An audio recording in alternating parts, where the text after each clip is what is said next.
For far too many individuals across our communities, the very concept of retirement, which once represented a peaceful haven and a just reward for a lifetime of diligent work, has heartbreakingly morphed into a deeply unsettling and terrifying nightmare.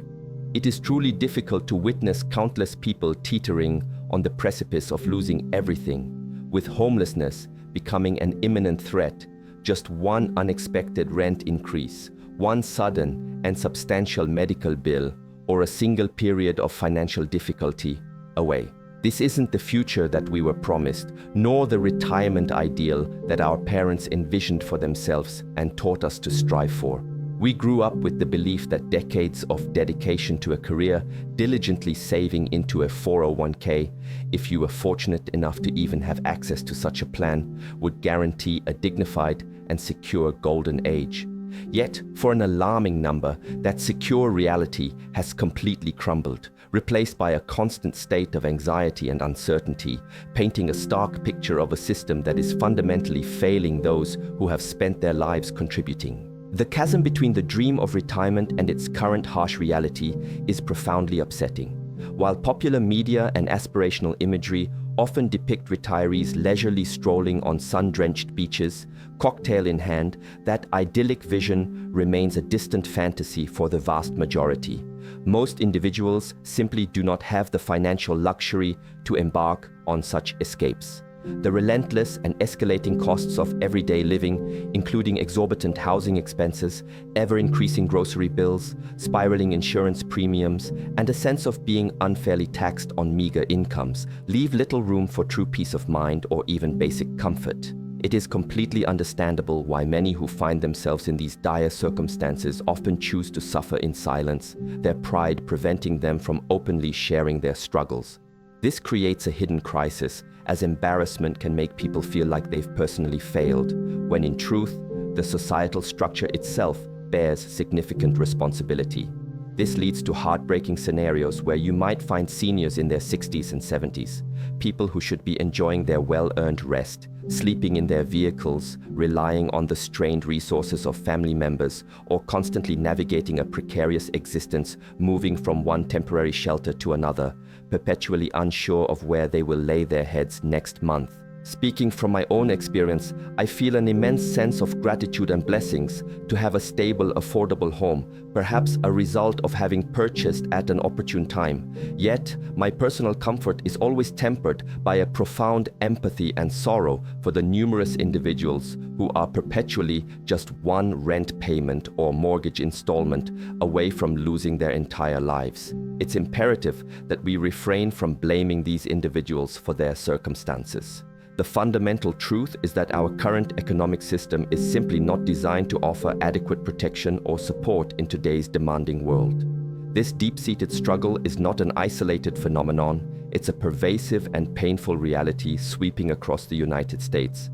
While I cannot speak for other nations, the visible and palpable suffering within America is alarming. And I, along with many others, anticipate that these challenging times may intensify further before we begin to witness any significant signs of improvement, even though I firmly believe that eventual betterment is possible. Even in my hometown, which thrives as a tourist destination close to the scenic shores of Lake Michigan, a place that isn't the most expensive, yet far from cheap, the ripples of this widespread crisis are evident. While we may not have vast tent cities, the presence of homeless individuals is noticeable, with occasional encampments emerging in wooded areas or secluded spots around the city. These individuals, however, are often compelled to relocate due to the local authorities' policies that prohibit such gatherings, leaving me to frequently wonder with a heavy heart about their subsequent destinations. The current situation in my town, seemingly in direct response to the dire housing shortage, involves the rapid development of numerous 3- and 4-story apartment complexes. We're seeing construction happening in at least 4 distinct areas, representing a truly massive undertaking to significantly increase housing density. The stated intention is to provide affordable living options for those who can no longer afford the escalating prices of houses. However, I maintain a skeptical outlook regarding their true affordability. For brand new units, it's hard to imagine prices dropping below $1,600 a month, and even a more optimistic estimate of $1,300 per month remains a formidable financial burden for many, especially those who are struggling with fixed incomes or are barely making ends meet. Understandably, the influx of these large-scale apartment complexes often generates resistance and frustration from long-time residents in my town. The transformation of community landscapes can be met with strong opposition. However, the pressing question remains: what other alternatives are available when so many people, including countless seniors, young families, and hard-working individuals, find themselves unable to secure a basic roof over their heads? The need for accessible and dignified housing is paramount. Many are currently forced into difficult living situations, sharing cramped spaces with relatives or friends simply because they cannot afford independent housing.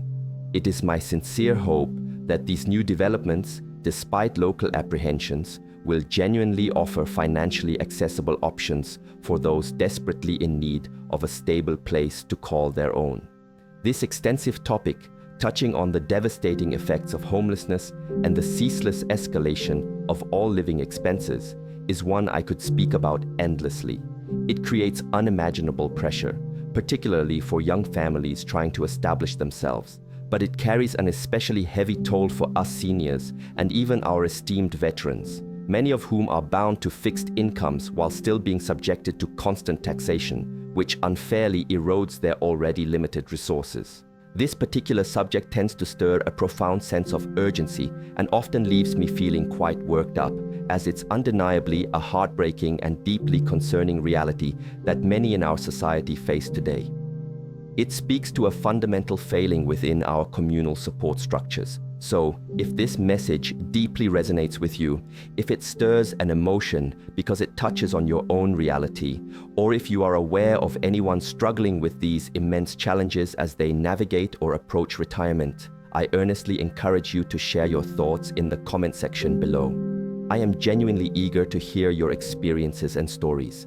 This channel serves as a small supportive community for fellow retirees, and my aim is always to present an honest and real reflection of our collective journeys. By sharing our experiences, we can offer solidarity and understanding in times when it is desperately needed. With that in mind, please have a wonderful rest of your day, and I look forward to connecting with you all in the next video. Bye for now. This subject, honestly, gets me quite worked up because it's a profoundly heartbreaking topic that touches so many lives. So, if anything I've said resonates with you, or if you know of someone struggling, or perhaps you yourself are nearing retirement or are already retired and facing these challenges, please feel free to drop a comment below. I would genuinely love to hear your stories and experiences, because together we can share and support each other. This small community on my Retired Path channel aims to keep things real and provide a relatable space for all of us retirees to connect. Thank you, and I look forward to seeing you in the next video.